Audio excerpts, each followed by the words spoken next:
Hey, what's up, everybody? I hope you had a great weekend and that you are feeling rested and prepared and ready to go because we are going to get started and have a really interesting discussion about some of the different indicators that we also include in our measures of economic development. We'll do so in a similar way, and we'll talk about some of the key issues involved, and I'll engage you. And in as much as possible, this will sort of be like an interactive and kind of synthetic conversation. I really liked what we had last time. I thought that it worked really, really well. And I think it's consistent with development in theory and practice, the idea that we begin with concepts and theories, but ultimately we think about them practically and in terms of how we would use them or apply them. And you did a really good job wrestling with some of the issues involved in thinking about growth and economic growth and how best to capture it in terms of development. So we'll pick up that thread. Before we do that, though, I actually want to bring your attention to just some small changes that I made to the syllabus. First and foremost, my apologies. The snafu with the Roderick reading, I unfortunately initially posted it to the wrong folder. But anyway, I sent you a follow up with the Roderick article, and it's attached to that email, but I have also posted it to the reading folder as well. And you can find it in both places. Now just complete that reading this week.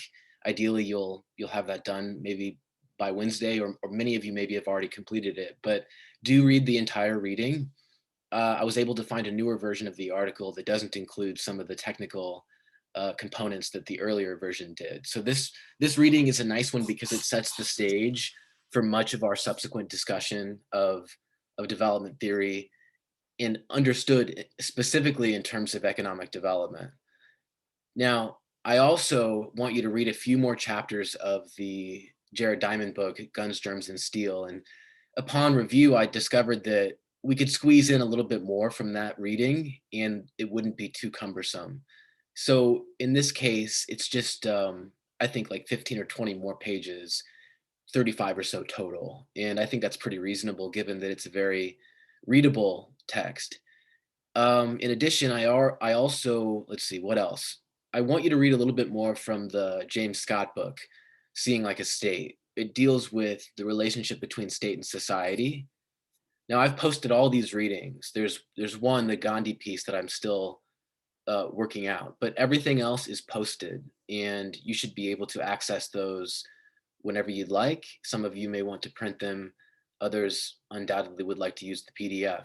Both would work, but these are here for you. And I just want you to take a note of those changes. What I'll also do right now is I'll share the new syllabus in the chat as well. It's also on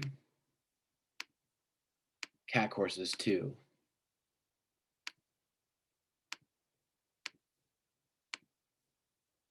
So there's the new syllabus. Really, it's not that different, with the exception of just those small changes to the readings, which I do want you to note.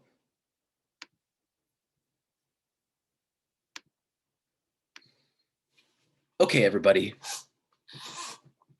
So this begins our feature presentation. And as before, I want to engage you as much as possible. So as you will recall, we've been discussing early conceptions of economic development, especially those prevalent during the 20th century. And those focused mainly on economic growth, measured in terms of either GDP or GDP per capita, which is total output divided by population.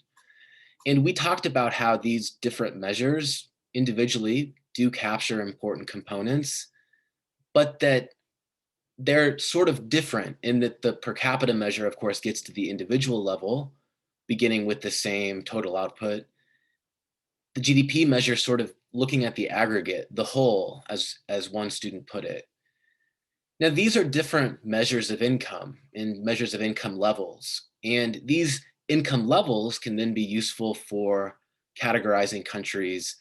You saw, for example, that we can distinguish between lower income and middle income and upper middle income developing countries. We looked at those in Latin America and Asia and Africa. But there may be some real limits to thinking of development just in terms of income levels. And I want to ask you, what's wrong with thinking of economic development just in terms of income levels? Say we have that information, say we use both GDP and GDP per capita to try to understand a country. What are we missing? What's missing in that picture? What's not there that we might need to really think fully or more fully about economic development?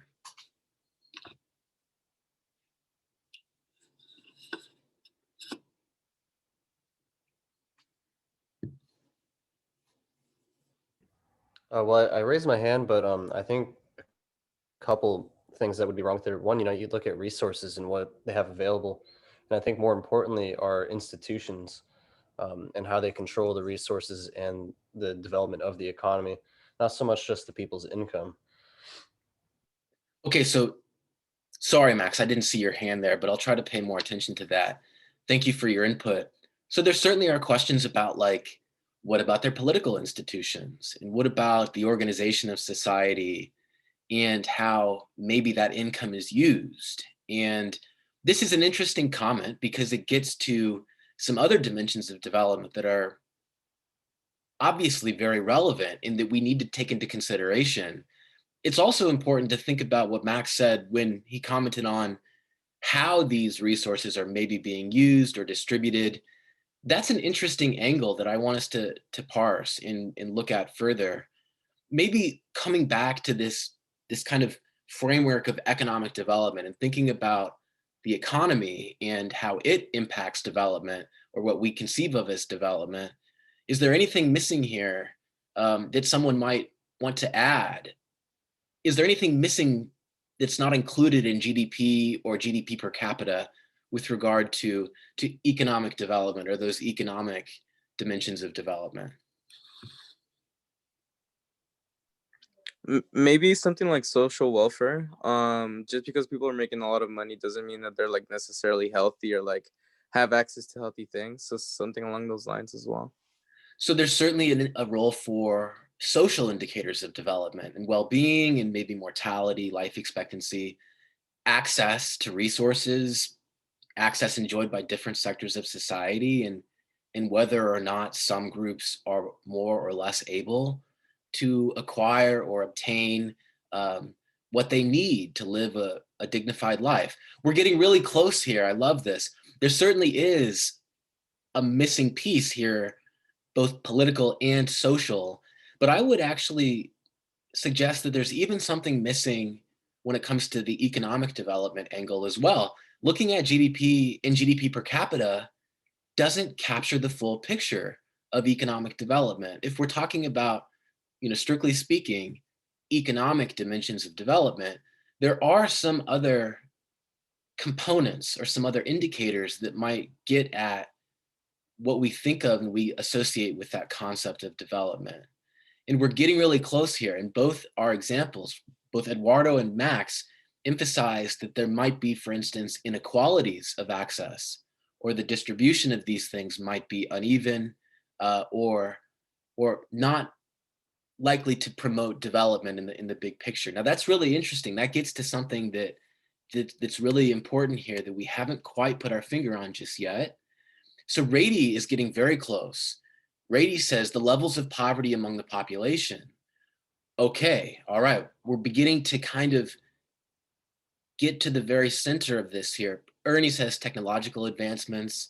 Certainly, there might be a question of economic complexity. Is that society a complex economy, or is it just a large country with a huge agricultural sector, in which case total output might seem sizable, but may not reflect a complex or advanced economy. So that's a consideration. But I want us to think about individual level experiences and what we think of and associate with economic development. Lewis says political system. Don't countries with dictatorship have less income? That's actually a question that remains sort of unresolved. We certainly often expect dictatorships to be poorer, but some of the richest countries are actually dictatorships. And Yeli says the policies that transform the country. We're getting close here to this question of distribution and sort of those poverty levels that Rady mentioned. Education differences. Max is also emphasizing that there might be differences among the people within the country. We're getting very close here, and you're essentially picking out the most important theme, which is inequality, and inequality of resources, and inequality within the economy. So we'll get to this here in a moment. Walter says, how many of the country's assets are owned by the citizens rather than foreign countries? Oh, that's a fair point. Yeah, to what extent is the capital in the country actually owned by people of the country? That's a consideration, certainly. Karen says, and to the point, perhaps more so than any other comment, maybe with the exception of Rady's, how much each person can do with their income. Certainly, certainly. This is getting us very close to the center of this, the amount of freedom members of a population may experience. And that is also going to be tied to their access to basic income or resources. And Rady says on the nose, inequality. That is exactly the point that we're driving at here. And many of you tapped into this by emphasizing the question of the distribution of resources and the differing levels of access that different sectors of society might experience. Income levels, strictly speaking, GDP per capita, they don't tell us anything about inequality within a country. Theoretically, it's possible that you have an extraordinarily rich country measured in terms of GDP, but where one person has all of the wealth and everyone else has nothing. Now that's not ever been a real example, but theoretically that's possible. And in that situation, you couldn't technically say that that's a developed society, because the vast majority of the society is without. They have nothing, and so you couldn't say that the average person lives a dignified life, in that they are able to obtain and meet those basic needs in that situation. When we give you that extreme, it becomes obvious why you need to, at a minimum, account for the distribution of income, so as to ensure that people are actually able to broadly share and benefit from the gains from economic growth. Development is fundamentally about improvement. It's about gains, changes, improvements. But an ordinary person's life does not improve if the gains from economic growth are not shared. You may have an economy that grows incredibly, but if you have a distribution of that income that is very disproportionate, the ordinary person will not benefit from that growth, and their life will not be measurably improved. And you can't say that they've developed the kind of dignified life and the capacity to meet needs that we associate fundamentally with development. And I'll quote Deaton, who said in 2013, averages are no consolation to those who have been left behind.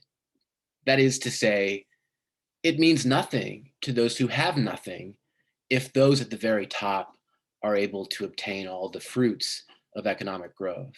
And so inequality becomes an important consideration when we think about the distribution of benefits and how widely shared the fruit of economic growth actually is. And so I'll actually quote Adam Smith, who himself said in 1827, no society can surely be flourishing and happy of which the far greater part of the members are poor and miserable. So, saying nothing about the gains or the riches of the top, if the vast majority of people in society have nothing, you cannot say it is a developed or a dignified society in any sense. This was in, of course, Wealth of Nations. No Keynesian rag. Certainly, it's the manifesto of the free market for many. But a close reading of Adam Smith's Wealth of Nations actually reveals that he had a very nuanced and sophisticated understanding of the relationship between states and markets, and how there was a role for institutions in mitigating the distribution of income in a market that was totally left to its own devices. An Indian politician, Pratibha Patil, also said economic growth should translate into the happiness and progress of all. Again, getting to that question of, the experience of the ordinary person and to what extent they share in the economic benefits of growth. And so this is what inequality begins to do for us when we think about inequality as a dimension of development and as a component of development.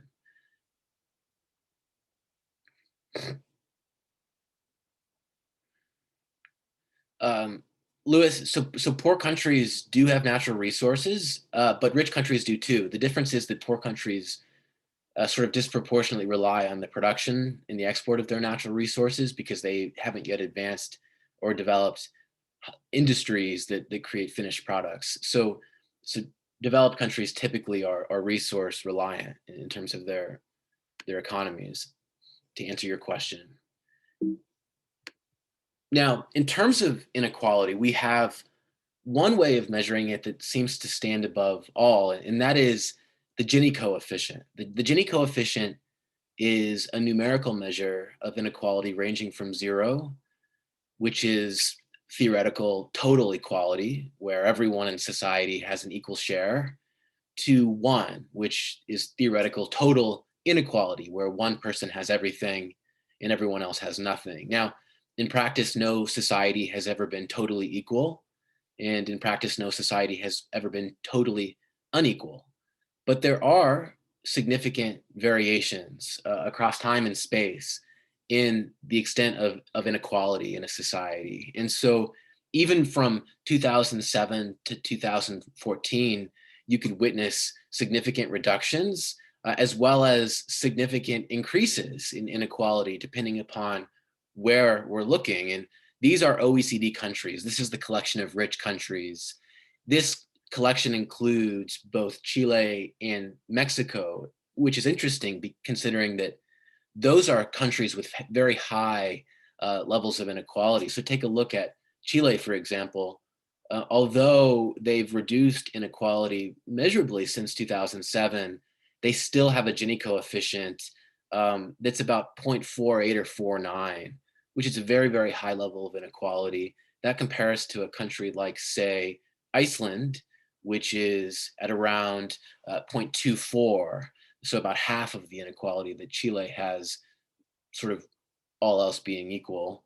There's a lot of variation here, and you can see that inequality is on the rise in many countries. It's also on the rise globally. If we're thinking about development on a global level and thinking about and conceiving of the general pattern, inequality has been rising, and many argue that it undercuts economic development in the benefits of growth, because what's the use or the benefit of growth if it's not shared equally, or at least shared sufficiently equal to permit ordinary people to improve their lives?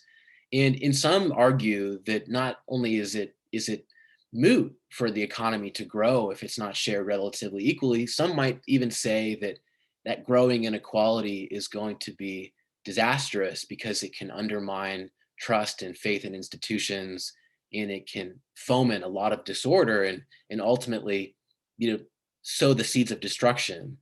Anyone who knows about the massive protests in Chile and the eventual concession of a constituent assembly process to the protesters knows that inequality can be perilous if it's left unchecked. And so generally, inequality is a component of development.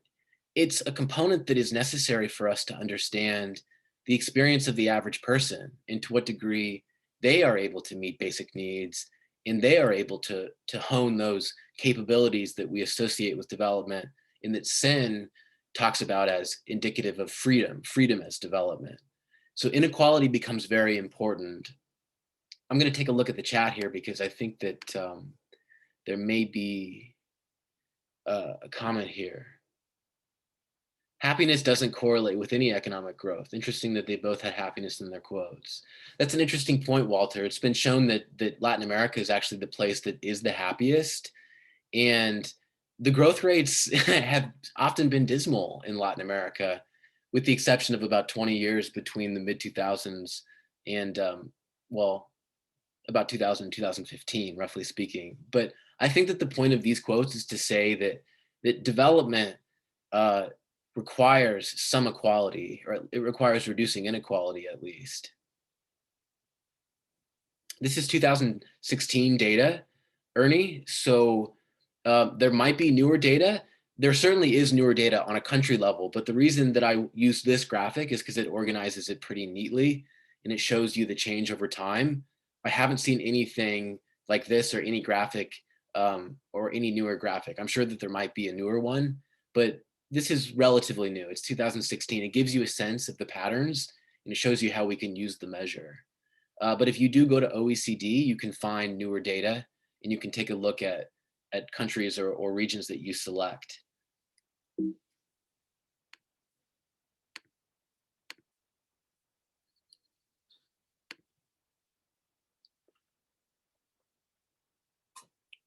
So Latin America is the region that is the most unequal. And I mention this because California and the West Coast, we have a regional connection to Latin America. And I personally have an interest in Latin America, and many of us do. Why is it significant that Latin America is the world's most unequal region? Well, because it's also perhaps the most developed of the regions of the developing world. As we saw, the income levels vary widely in the developing world. And some countries, particularly in Africa, are nestled at lower levels of income, whereas Latin American countries like Chile and Mexico and Argentina, Brazil are relatively rich, prosperous countries for developing regions. But interestingly, there's very high inequality in those places. And perhaps one reason is because there are opportunities to benefit, extraordinary opportunities for the very richest people, but there aren't many Carlos Slims, as I mentioned before. Carlos Slim is Carlos Slim because he's Carlos Slim. There aren't many others. Carlos Slim is this magnate in Mexico who was able to buy up all these utility companies during the period of privatization.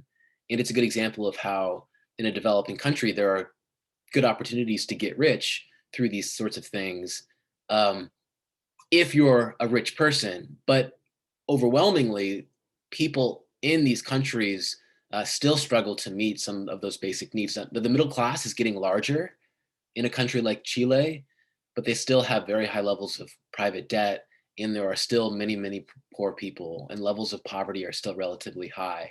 And all of this is a reflection of the enduring inequality. And it's also significant that Latin America would be so unequal because as a relatively developed region, we might expect inequality to be falling more substantially and more rapidly than it is. The fall or the reduction in inequality has been relatively piecemeal. And that's been disappointing for many people who hoped for more sizable improvements in the distribution of income. Now I'm going to show you a visualization of the growth in income inequality or the reduction in income inequality in the world. And let me bring this up real quickly.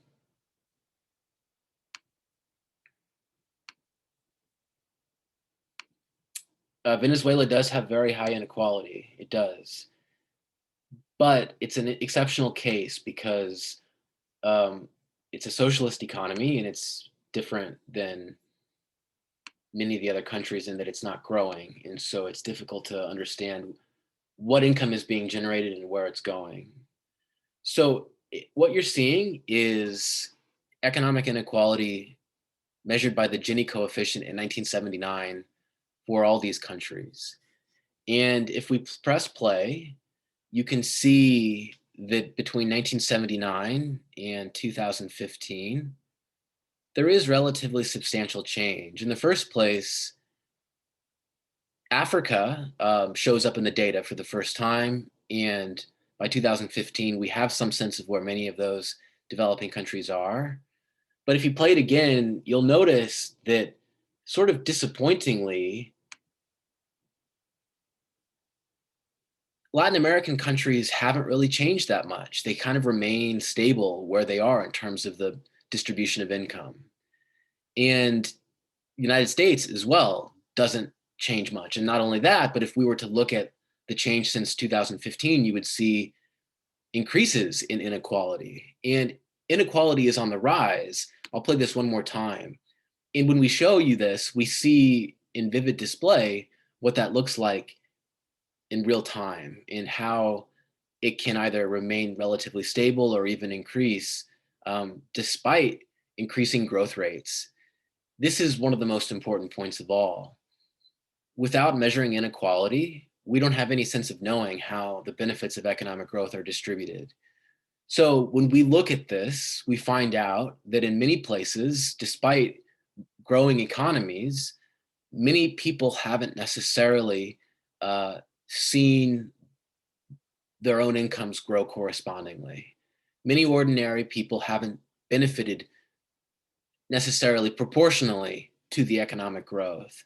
And so when we talk about inequality and how it's in decline and how it might impact development, this is what we mean. We talk about how inequality might limit the impact of growth and might undermine or sort of negate the impact of growth. Now, of course, inequality is one component of development and economic development, and one that is perhaps quite controversial because how to address inequality in the first place remains an issue for debate. But perhaps most importantly, there's disagreement about the importance of inequality and how seriously we should take inequality. Now, the old school said that some inequality and maybe even a lot of inequality was acceptable because it would create incentives for people to improve their position. But the new school is more skeptical about the value of inequality and agrees generally that too much inequality is a bad thing because it makes it difficult or impossible for people to actually make the kinds of individual productive investments that might develop themselves and contribute to the economy. So if you leave people without much at all, they won't be able to contribute to the overall whole, even if the whole has been growing due to growth. And so the international development community takes inequality very seriously, increasingly. And in the 21st century, inequality has been on the radar of the United Nations and the OECD, the World Bank. And I'm going to show you a video that helps to put this in perspective, both in terms of some of the patterns, but also in terms of how inequality is viewed as a policy issue. In some of the economic solutions or I guess, approaches to managing or reducing inequality from the perspective of the international development community. So this is a video that marries the theoretical and the practical and gives us a sense of inequality in real time and how it's understood and interpreted by the development community. So let's take a look.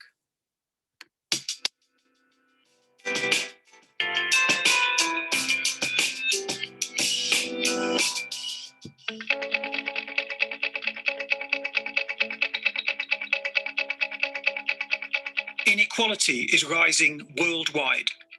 In OECD countries, the gap between the rich and poor is the highest in 30 years. Average incomes of the richest 10% of the population are around 10 times that of the poorest 10%. This ratio can reach up to 14 to 1 in the United States, Israel, and Turkey, and 27 to 1 in Mexico and Chile. The gap between rich and poor is also widening in China, India, and South Africa.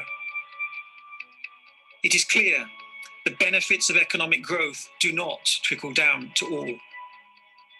Technological change is increasing demand for high-skilled workers to the detriment of the low-skilled. More part-time work and greater flexibility in labour markets to improve employment has pushed up wage inequality. In advanced economies, the tax and benefit system redistribute less than in the past, and in most developing countries, social security remains a dream. What can we do so that most people, and not just the few, benefit from the wealth generated by economic growth? We must redesign policies to boost growth and inclusiveness.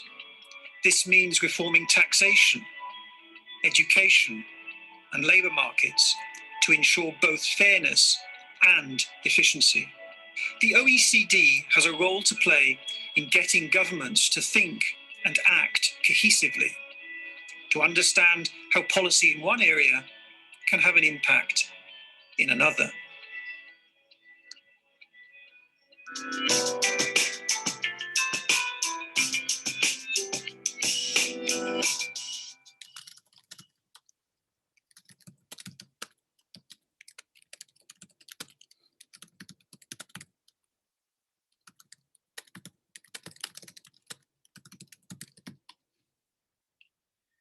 So this gives us a sense of how the OECD interprets the issue. And, I think that they underplay the role of tax policy and labor policy. One of the common economic explanations of growing inequality is that inequality increases when returns to capital exceed economic growth, because in those situations, dividends for capital holders sort of outstrip wage gains for wage earners. And so disproportionate income flows to capital earners. That's the economic explanation, in addition to changes in technology, changes in skills, and production patterns that have been altered as a result of globalization. Those are certainly factors.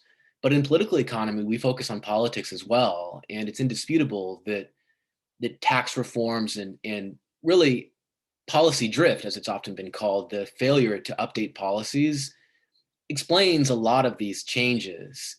Tax reforms and tax changes that shovel large proportions of income to top earners, or the failure to update policies when economic or social changes or political changes kind of outstrip the earlier policies. So there is a role for politics, there is a role for economics. And I think that one of the more interesting books on this is one called Winner Take All Politics. And it talks about how tax policy and the erosion of labor unions in the United States helps to explain the situation in the US.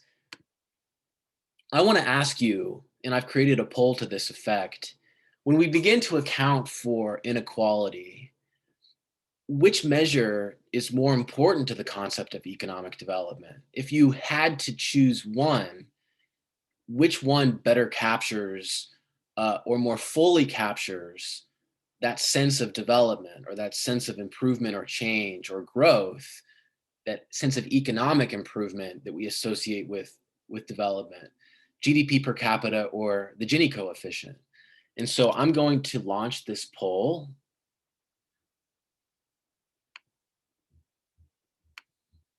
And we've got a moment here. So please take this and do with what you will with it. And I'd like to see the results.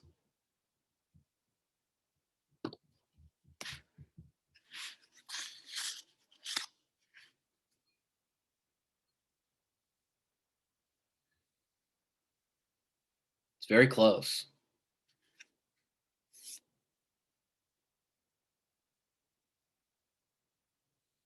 It's very, very close. Closer than I thought it would be. Wow. 4 votes are still out. I can't yet call it.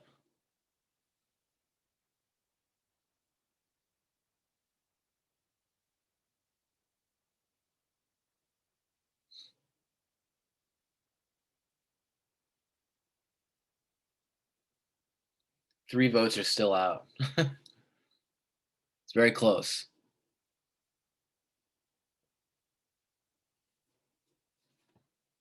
If you've yet to vote, we'd love to hear from you.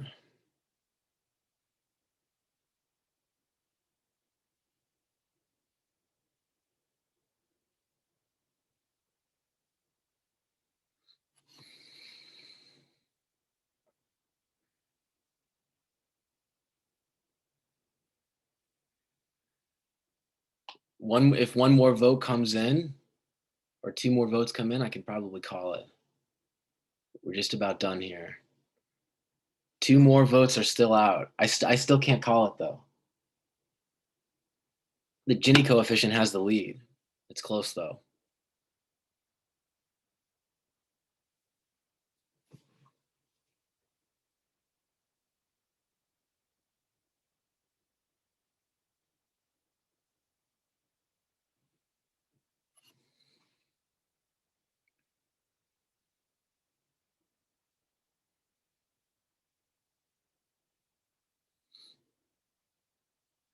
I'm going to end the poll here in a moment.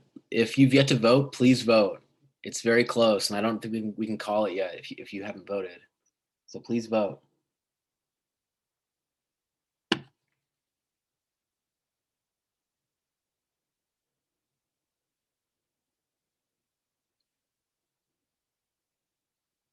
Okay, I'm going to end the poll and share the results. As you can see, the Gini coefficient won, and it was very close.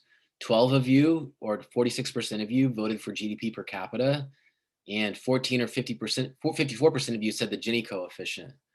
And that's very interesting because it suggests that we might have radically different views uh, about the most important lens on development. Does it mean looking at the aggregate and how it's parceled out on an individual level in terms of output? Or does it mean the aggregate income parceled out on an individual level?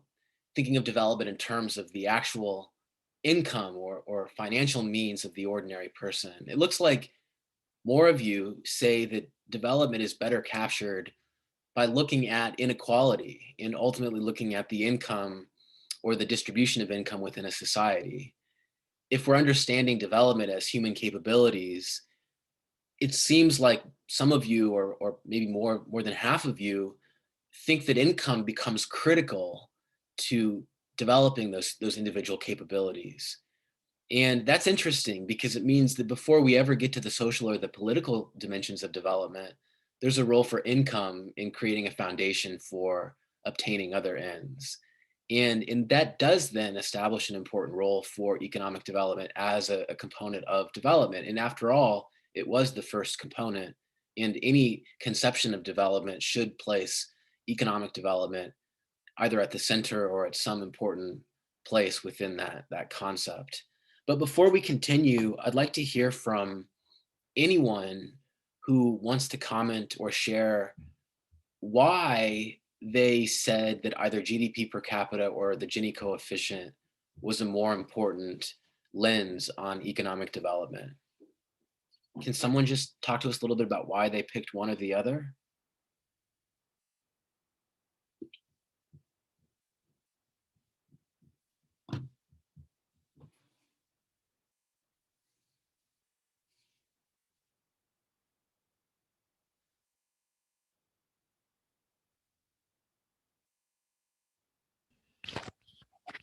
Okay, so from my point of view, I thought the GDP per capita is a more important measure of economic development because it tells you more about how productive a society is, which you would assume that a more economically developed society is more productive. Mhm. However, the Gini coefficient is it takes like it's just right under GDP per capita because the combination of the two together give you a lot of information, a lot of great information about how economically developed a country is. However, I think the GDP per capita takes precedent as a measure over the Gini coefficient. Yeah, so Matt's making a really interesting point, which is look, if we're talking strictly about economic development, well, that's a question of productivity and output. And if we're talking about interactions with value, how much value is the society producing? And so from the point of view of economic development, GDP per capita might be more important, or we could argue persuasively on that grounds. On the other hand, I think that Matt might be sympathetic to the idea that the Gini coefficient might be a critical economic indicator for social development, right? So, like, if we're talking about social development, well, then the actual means or the capacities of the individual become perhaps more important. And so, in which case, we look at the income enjoyed by that ordinary or that average person. And so, maybe then, when we put economic and social development together, these two measures give us a lot of information that we can use to assess development, not just as economic, maybe, but as social too. And so there's a role for both to play. And I think that it's really useful for us to think about, well, what is it actually supposed to be measuring? And if economic development is different than social development, which Sen seems to suggest that it is, well, maybe maybe they're useful for different purposes, right? Or for different objectives. And I think that that's a fair conclusion for anyone to reach.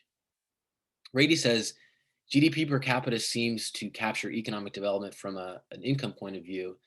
This, however, is counterbalanced by the lack of information about other things such as access to services and the level of inequality. So Gini coefficient captures a more broad picture. And so from Rady's perspective, if we conceive of economic development as the individual's interaction with value, well, maybe Gini coefficient becomes more relevant because that individual can only interact with value to the extent that they have income, right? And so how we interpret and understand economic development might influence whether we choose GDP per capita or Gini coefficient.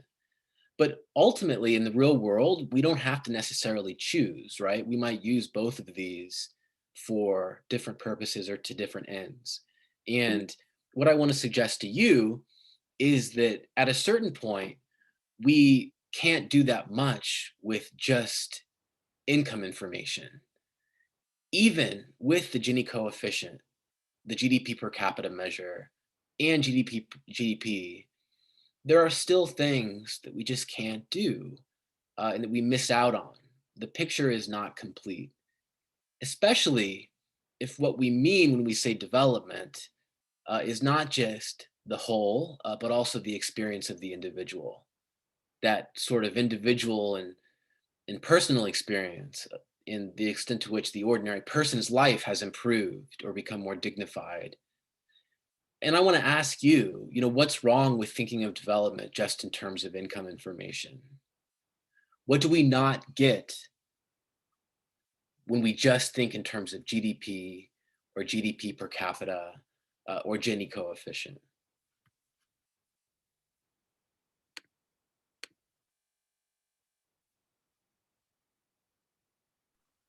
Professor, Yes, ma'am. what's the difference between income information and income level? So we would say that GDP per capita, and Gini coefficient are all examples of pieces of income information. They're all measures of income, and GDP per capita and GDP are the measures of the income levels of the countries because they're sort of, I guess, aggregate measures, if you will. They measure income levels because they talk about how much total output or how much total production a society has, even on like an income individual level. A Gini coefficient is more the income experienced or enjoyed by individuals. So all of them are examples of income information. It's just that there might be parts of development that don't relate directly to income. Can you think of anything that you would associate with development that doesn't tie directly to income or that would, fall somewhere else?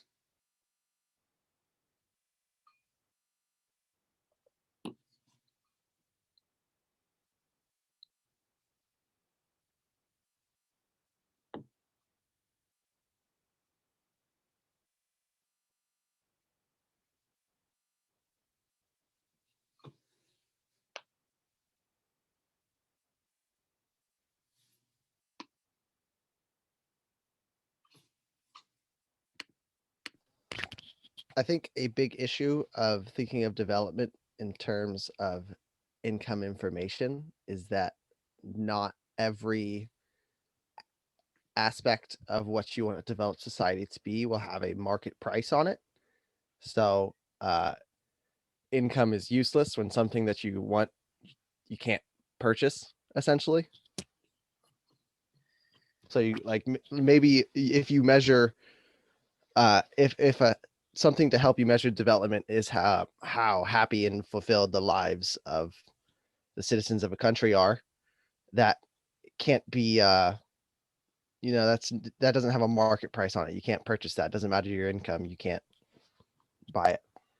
I think another point to go off of Matt is like if you think of a place like Hong Kong where incomes are like relatively high, but then you have the other issues of their living status and as well as like their situation with housing where it's extremely expensive. Like they might have high income, but other things might be inflated and expensive and might be just a bad indicator of how they're able to use their money.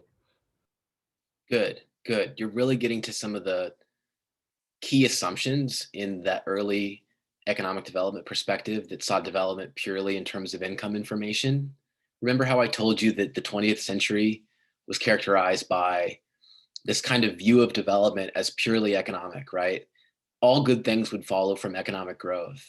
But as Max points out, and as Matt also sort of highlights, look, even if you have high income, you can't assume that all good things will follow from that, that they'll have access to reasonably priced social services or housing or education, that they'll have access to healthcare, right? It could be that maybe those things are available, but they're also extremely expensive because of other considerations that aren't captured by income information.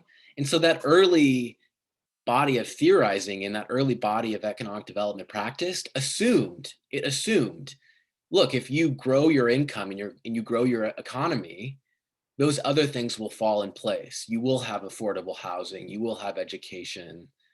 To the extent that they thought about it, they assumed that development was really driven by the economic engine, and that affordable services and in social development, to the extent that they understood it as improvements in well-being, those things would come from increases in income. But the example of Hong Kong is a really good example of how not necessarily, it doesn't necessarily follow that economic development will generate all of these other things, all of these other desirable things.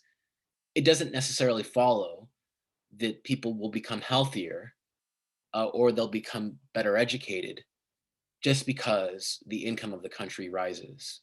And so there are a whole bunch of other things that don't fall under this. Income and inequality in total productive value do not tell the whole story of development. There's a lot to this concept that doesn't fit neatly into that picture. What about the content of the standard of living? And in particular, what about levels of poverty? Now, our inequality measure gets at that to some degree, but we might even want additional measures to understand the type and the nature and the extent of poverty. Misery and well-being and levels of happiness, to Matt's point. There's nothing about income information that will tell us levels of misery or well-being. We need something else to understand that. And we probably agree that to some extent, well-being and happiness are part of development. We need something more. What about fulfillment of basic needs? Are people able to clothe and educate themselves or get housing? If you live in Hong Kong, incomes are quite high, as was explained, but it might actually be difficult to meet some of those basic needs because of the high cost of housing or the high cost of education and so on and so forth. What about the quality of life? You know, if you have a broken arm, but you don't have the money to fix it, even if you have a high income because you can't obtain insurance, are you free? Do you live a dignified life in that situation? Probably not, right? Your quality of life sucks. You know, you might really be bitter about your situation.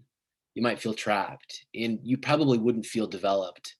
You wouldn't feel free in Sen's sense whatsoever. But income information would not tell us anything about that.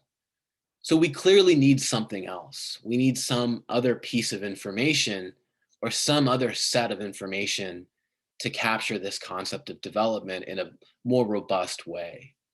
Now, listen, everybody, we're out of time. As always, I've gone over a little bit and I apologize, but I did record this and I'm going to stop the recording right now.